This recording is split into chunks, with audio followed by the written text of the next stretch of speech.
এক গ্রামে এক চা খেঁকো বলে একটা ডাইনি বাস করতো।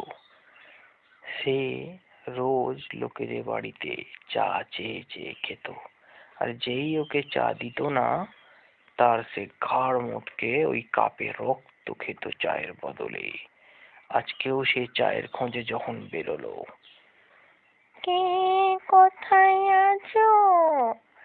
দাও তো একটু চা, না হলে তোমার ছিনে নেব ছানা বাছা।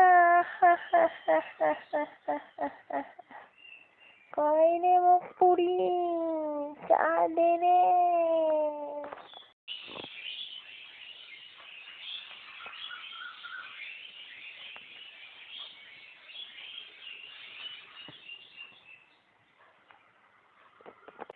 চা তো চাপিয়েছে, একটুখানি অপেক্ষা করো ডাইনি বুড়ি, তারপরে আমি তোমাকে ঘর থেকে চা এনে দিচ্ছি।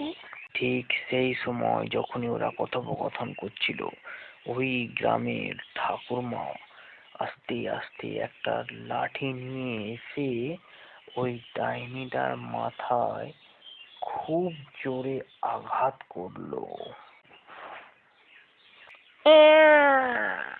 এরপরে ওই গ্রামের চা খেকো দেঁতড়ে ডাইনিটা মারা গেল।